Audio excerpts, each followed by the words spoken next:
LeBron was remarkable yesterday. He's been remarkable for, let me count here, 17 years.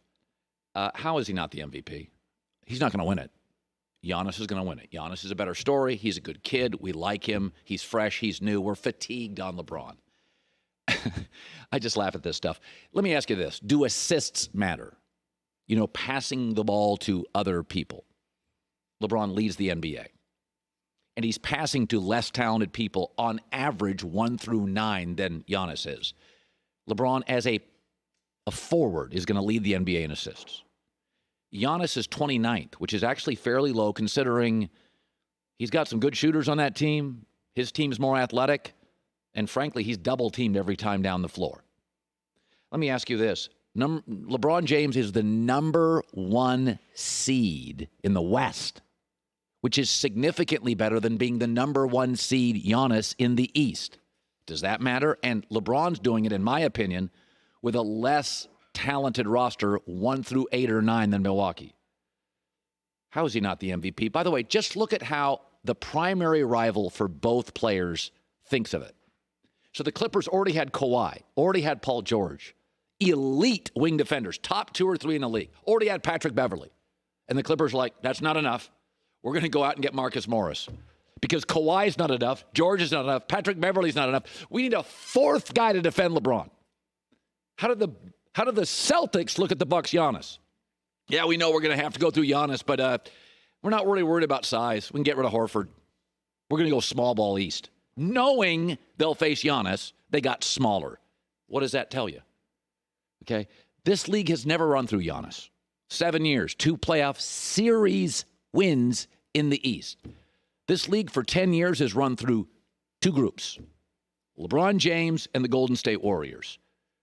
How is he not MVP? Too often in the media, we root for what could happen instead of acknowledging what is happening. The Bucks are 5-1 this year without Giannis. The Lakers are unwatchable when LeBron's off the floor. People in LA start talking about Alex Caruso. Nice kid, but look, give me a break. LeBron last night on the floor plus 22. Takes a break, minus 14. This is when you give Westbrook the MVP. You're voting for what could happen. He's going to show Kevin Durant, and he's going to win. And this is, let's acknowledge that LeBron is dominating the league. The Clippers are getting a 4th person to defend him. Unlike the Celtics, who have decided, even though they face Giannis, we'll go small ball. We think we can do it. I don't know. I understand people in the media voting for stories, but it's at some point, I know you're all tired of LeBron. I'll tell you who's tired of LeBron, the Pelicans. He's 4-0 this year, just like he never lost a first-round playoff series like for 8 years in the East in succession. I mean, watch what's happening, not what could happen. LeBron's your MVP again, and will be overlooked again. So Zion is amazing, and I love Zion. And, a lot of people, all the haters now are coming in. Oh, I always told you he was. No, you told us he couldn't shoot. You told us he needed to lose weight. And there was one host who loved him and did not pick him apart. Me and Joy. We loved him. What's amazing about Zion to me, of the many things, in the late 70s, when I started watching the NBA, it was kind of a mess. You had a lot of bad franchises. Before David Stern was commissioner, there was drug use all over the league. And it's not like the league didn't have good players. I mean, you had Kareem Abdul-Jabbar was in the league. But then Magic Johnson arrived in 1978-79, and he was the perfect antidote to what ailed the NBA, the problems of the NBA. He was fun. He was joyful. He was the smile. It was just his style of play was cool.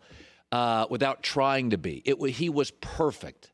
And he went to this big Laker brand. And suddenly, when you thought about the NBA, it put a smile on your face. The nickname Magic, his big smile. Even Larry Bird respected him. Like his rivals loved him. He was just so joyful. There's never quite been a player introduced to the NBA, not even Michael, like Magic Johnson, a 6'9.5" point guard, when the average point guard was 6'1.5". When MJ left, similarly, the face of the league. You had Duncan, who was kind of boring, but a nice guy. And then you had guys like Iverson and Marbury who didn't connect with kind of the mainstream fans.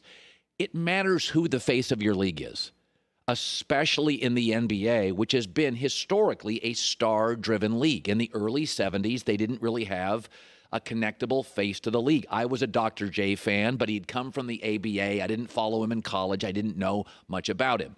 This is where Zion is just magnetic. Zion is the perfect post-LeBron player. Like Magic, just do word association. Think about the words. Dynamic, athletic, explosive, Duke, exploding shoe, smile. He's everything. He doesn't look like anybody else. And that's a thing. Luka Doncic is great, but there's been a lot of guys that can drop 28 a night. And there's a lot of guys in the NBA right now that can drop 27, 28 a night. None of them look or play like Zion.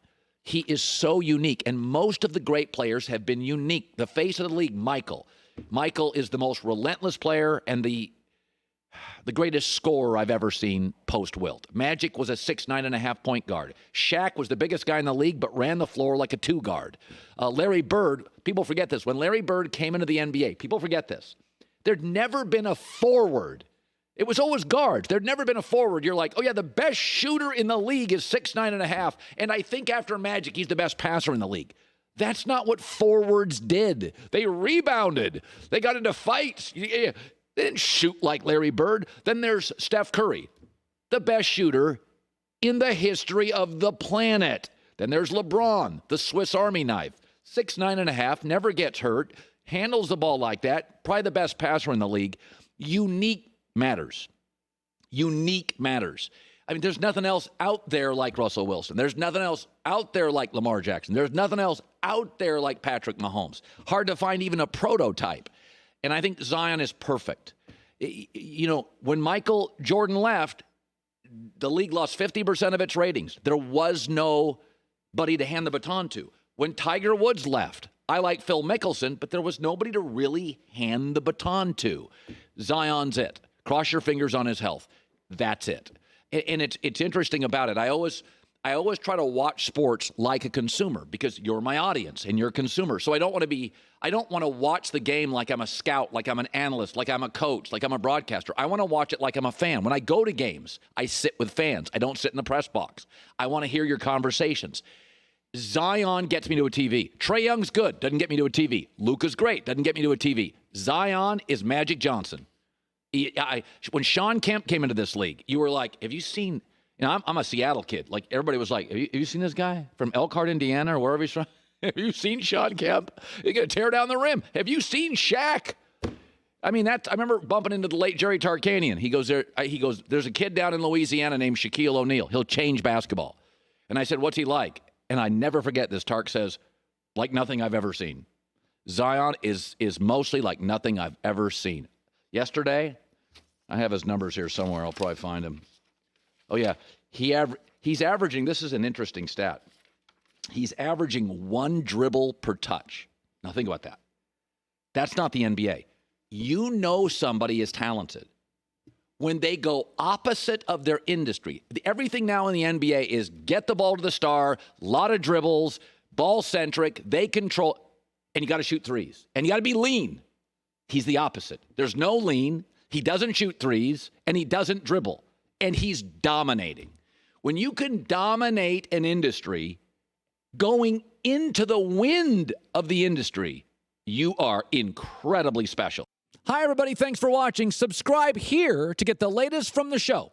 Also, be sure to check out more of the best clips from The Herd or go watch a few segments from other shows on FS1.